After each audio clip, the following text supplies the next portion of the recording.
یہ ایک جملہ ہے جو کہ لوگ بہت اچھے سے جان چکے ہیں. آپ سے ملیں گے لوگ اچھے سے, مسافہ اچھے سے کریں گے, گلے ملیں گے, خوش گپیاں بھی لگائیں گے مختلف آرگنائزیشن سمٹس اور اس طرح کے پروگرامز ایونٹس میں, لیکن آپ یہ یاد رکھیں کہ پیسہ آپ کو اب کوئی نہیں دے گا مزید. تو آپ یہ سوچ کے اگر اس کو مزید بہلا رہے ہیں, بڑھا رہے ہیں کہ جی سیلاب آ جائے تو اچھا ہے, ہمیں شاید امداد مل جائے گی, تو آپ کو یاد ہونا چاہیے آپ سب کو کہ 2022 میں جو سیلاب آیا اس کی گرانٹس اور ایڈز ابھی تک جو پلیج ہوئے وہ نہیں ملے ہیں.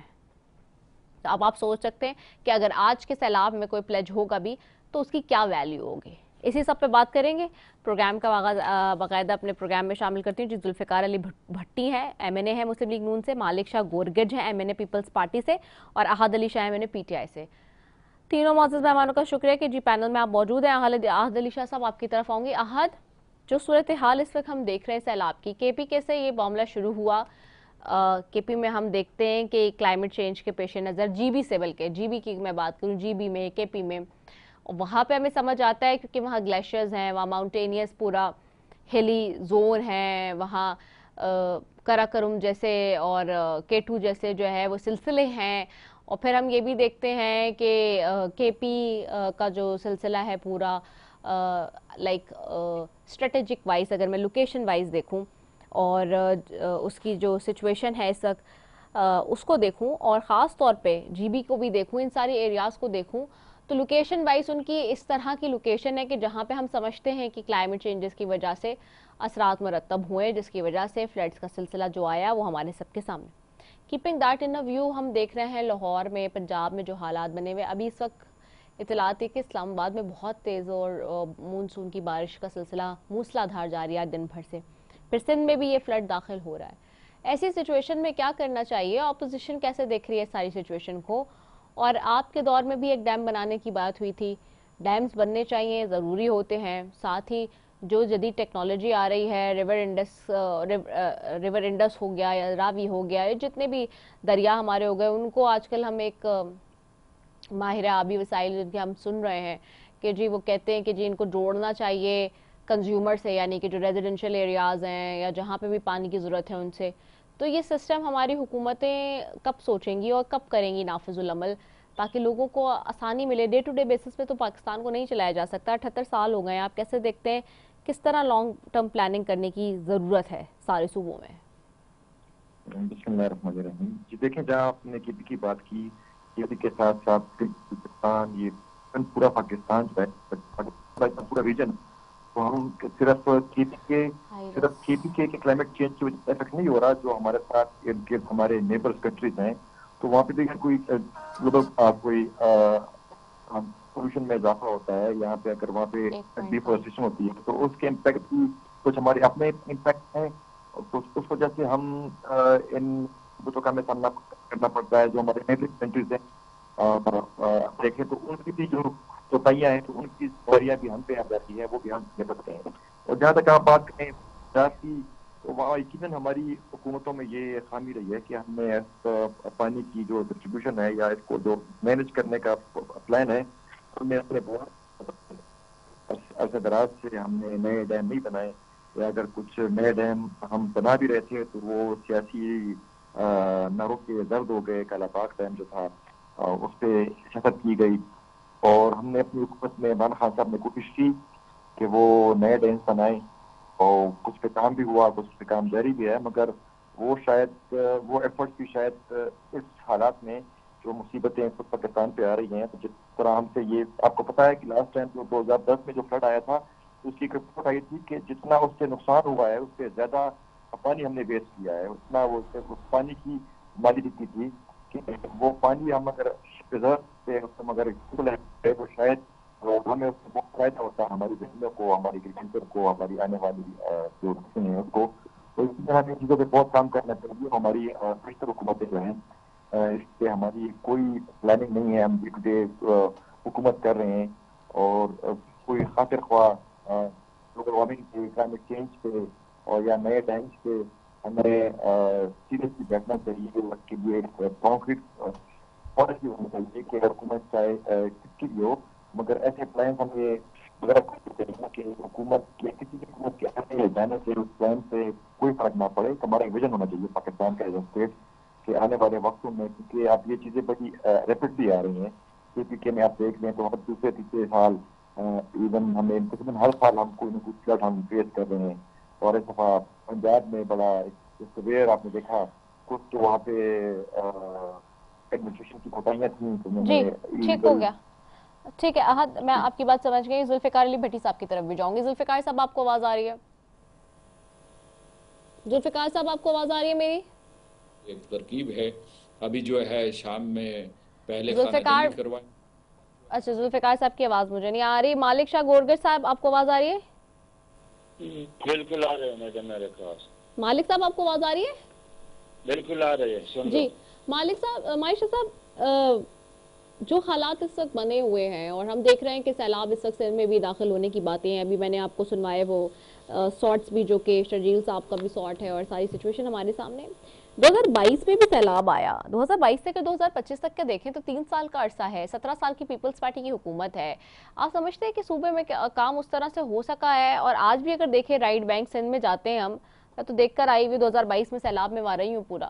آج بھی اگر ہم رائٹ بینک اور لیفٹ بینک کو دیکھتے ہیں، تو رائٹ بینک کو جب بھی دیکھتے ہیں تو ہم دیکھتے ہیں جو بند ہیں وہ اتنے مضبوط نہیں ہیں، کچے ہیں، ٹوٹ جاتے ہیں. کھربوں روپے کا بجٹ 17 سال میں جو ہے وہ پیپلز پارٹی کے حوالے رہا ہے. کوئی بیچ میں جو ہے وہ جسے کہتے ہیں کہ کوئی ایسی قوت نہیں آئی بیچ میں جو کہ ڈسٹرب کرے. ساری سہولیات، ساری پاور، ساری قوت رہی ہے، لیکن اس کے باوجود جو ہم صورتحال دیکھتے ہیں وہ جسٹیفائی کرتی ہوئی نظر نہیں آ رہی تھی. پھر اب ہم یہ دیکھ رہے ہیں کہ 16 لاکھ لوگ بتائے جا رہے ہیں. شرجیل صاحب کہتے ہیں 16 لاکھ تقریباً لوگ ہیں جو کہ متاثر ہو سکتے ہیں. تو ان کے رہنے کا، ان کے کھانے پینے کا، ان کے لیے کیمپس وغیرہ، کیا سب چیزیں ارینج ہو گئی ہیں تاکہ یہ لوگ متاثر نہ ہو سکے؟ بسم اللہ الرحمن الرحیم. کلین چینج جو میڈم آیا ہوا ہے تقریباً 50 سالوں میں ہسٹری ہے، کوئی اس طرح آیا نہیں ہے. اور جس طرح شرجیل میمن صاحب نے کہا ہے کہ مطلب ہم لوگوں کا کیپیسٹی اتنا ہے کہ ہم لوگ اتنے ہزار لوگوں کو وہ کر سکتے ہیں، میرے نظر میں تو تقریباً ناممکن والا بات ہوگا. اور جو اسٹرکچر کی آپ بات کیا کہ اتنے سالوں میں آپ لوگوں نے پیپلز پارٹی نے کچھ کیا نہیں ہے، جیسے کیا ہوگا بیچ میں، مطلب اس کے کراچی کا ویسے میڈم پہلے سے شروع سے جو اسٹرکچر ہے اس کی اسی طرح نہیں ہے، جو پانی والا اور کوئی کلین چینج وغیرہ کی کیا جائے، اور وہ کیپیسٹی اس میں اتنا نہیں ہے. اگر اس میں 1-2 انچ کا پائپ ہے تو 10 انچ کا پانی تو نہیں نکال سکتا. اور ابھی شروعات میں جو اس دوران میں جو پیپلز پارٹی کا جو آیا ہوا ہے حکومت، اور ادھر انہوں نے جدوجہد کیا ڈیفنس کے سائڈ میں، باقی سائڈ میں. اور کراچی تقریباً بہت بڑا شہر ہے، اور پاکستان میں بلکہ دنیا میں کوئی اتنے پاپولیشن کے لحاظ سے کتنے بڑا شہر ہے نہیں. تو یہ واقعی سخت ہوگا اس کے کیا بتاؤں آپ کو مینجمنٹ. تو کوشش ہوگی انشاءاللہ کہ یہ مسئلہ حل ہو جائے، مگر مشکل لگ رہا ہے میرے کو. تو انشاءاللہ وزیر اعلیٰ صاحب، CM صاحب اور زرداری صاحب خود ادھر بیٹھا ہوا ہے، تو باقی سب پیپلز پارٹی والوں نے کوشش کر رہے ہیں کہ مشکل کو حل کریں. کل بھی آیا تھا کوئی ادھر CM صاحب نے کر ایک دورہ کیا، پھر دوسرے نوریرو کی طرف بھی گیا. بہرحال دورے کر رہا ہے، مگر ایک آفت ہے کہ اس کو کوئی آگے کوئی نہیں کہہ سکتا کہ کیا ہوگا اس میں. اگر زیادہ ہوگا تو زیادہ ہی اس کے نقصان ہوگا، کم ہوگا تو کم ہوگا. بہرحال کسی نے یہ نہیں سوچا تھا کہ اسی طرح واقعہ ہوگا. اچھا، اس میں یہ بھی بات ہے نا ماہر شاہ صاحب کہ بالکل ہے چیزیں، لیکن کلائمیٹ چینجز کی بھی بات ہو رہی ہے، وہ ٹھیک ہے، لیکن کلائمیٹ چینجز کا تعلق اس طرح سے نظر نہیں آتا. سندھ میں اگر دیکھیں ہم، ٹھیک ہے کہ پانی آ رہا ہے اوپر سے سیلاب کی صورتحال میں، لیکن پھر بغیر وہی مسئلہ ہے کہ ڈیم کی جہاں بات آتی ہے وہاں پیپلز پارٹی سب سے زیادہ جو ہے وہ شور مچاتی ہے کہ ڈیم نہیں بننا چاہیے. اب ہم دیکھ رہے ہیں راوی کو بھی یہ کہا گیا تھا کہ جی سوکھ چکا ہے، ختم ہو چکا ہے، لیکن اتنا وافر مقدار میں پانی آیا ہے کہ کوئی کچھ نہیں کہہ سکتا. تو جو پانی کی صورتحال ہے وہ تو وہی رہے گی، آج نہیں، کل نہیں، پرسوں نہیں، کیونکہ دریا ہو چاہے سمندر ہو وہ تو اپنی جگہ واپس لینا بھی جانتا ہے اور واپس آنا بھی جانتا ہے. کیپنگ دیٹ ان ویو, پھر بارشیں بھی اتنی ہوتی ہیں ایک دم سے اتنی زیادہ ہو جاتی ہیں, ہمیں ان کو سیکیور کرنے کے لیے اس پانی کو محفوظ بنانے کے لیے ڈیمز بھی تو چاہیے نا. تو ڈیمز کے لیے پیپلز پارٹی کیوں نہیں جو ہے وہ مانتی اور اس کی کیا وجہ ہے؟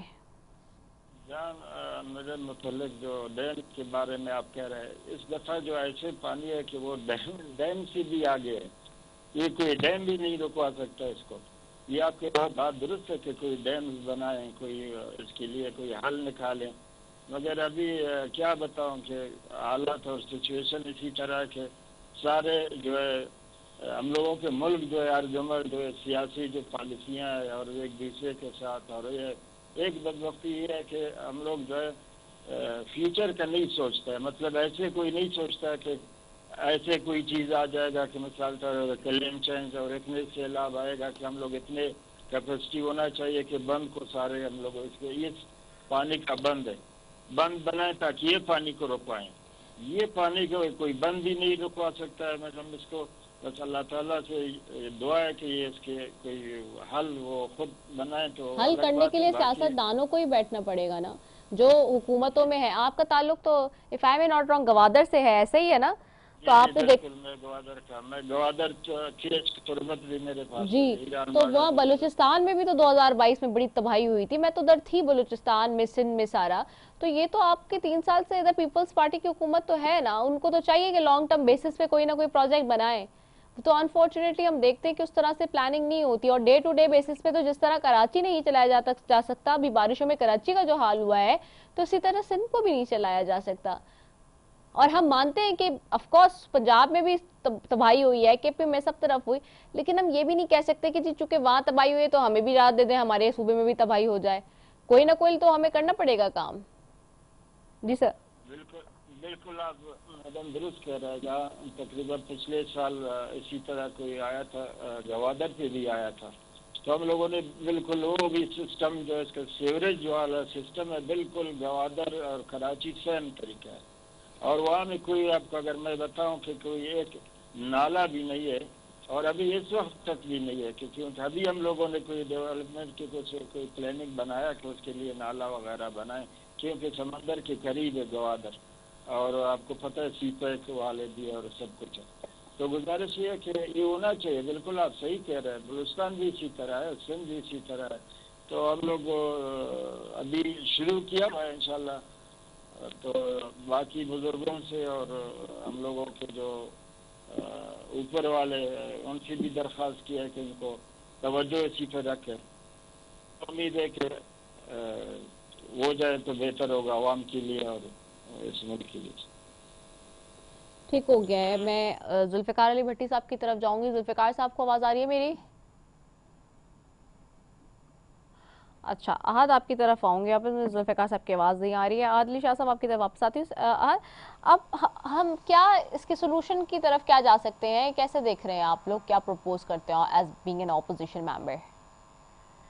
دیکھیے پروپوز تو ہم یہی کرتے ہیں اگر ہم گورنمنٹ میں ہو, اپوزیشن میں ہو, ایز عام پاکستانی کو تو یہ چاہیے جو لوگ اس سڑک سے متاثر ہو رہے ہیں تو ان کو تو کنسرن یہ ہے کہ بھئی ان کو اپنی جان اور مال کی کھڑی بھی ہے, اور حکومت کا بھی اور اپوزیشن کے بھی یہی فوکس ہونا چاہیے کہ بھئی وہ کس طرح آپ وہ کر سکتے ہیں, سیکیور کر سکتے ہیں اپنے پانی, جو ہمارا پانی ضائع ہو رہا ہے اور جس پانی سے ہمیں نقصان ہو رہا ہے, تو اسے کیسے بچا جائے. اس کے لیے ہمیں ایک نیشنل پالیسی بنانی چاہیے جس میں تمام صوبوں کو اور تمام اسٹیک ہولڈر سے بیٹھنا چاہیے, اور یہ بات نہیں ہونی چاہیے کہ اگر ڈیم بن بھی گئے تو پھر بھی پانی آئے گا. تو یہ میرا خیال ہے ہم تو اسے ایکسپرٹ نہیں ہے, ہمیں ایکسپرٹ بنانا چاہیے, اور یہ ہمارا سیریس ایشو ہے اور ہمیں اس کو سیاست سے باہر کرنا چاہیے, کیونکہ ہر سال اگر ہم ہر سال یہ کہتے رہیں گے کہ ہم لوگوں سے امداد لیتے پھریں گے تو اس سے اچھا یہ ہے کہ پھر ایسا نہ ہو کہ اینڈ میں لوگ امداد بھی اپنا بس حاضر نہیں کر رہے, آپ ہر دفعہ منہ کہا کے آ جاتے ہیں بیچ مانگنے کے لیے. اس کے لیے سیریس ڈسکشن کی ضرورت ہے, سیریس پلاننگ کی ضرورت ہے, اور یہ آسانی یہ صوبوں کی بات اس میں نہیں کرنی چاہیے, اس بات کرنی چاہیے. پھر جمیر میں آتا ہے, ویسے سندھ میں آتا ہے, ویسے پنجاب میں آتا ہے, تو یہ سب کا ایک پاکستان ہے. اگر کسی بھی صوبے میں شہری کو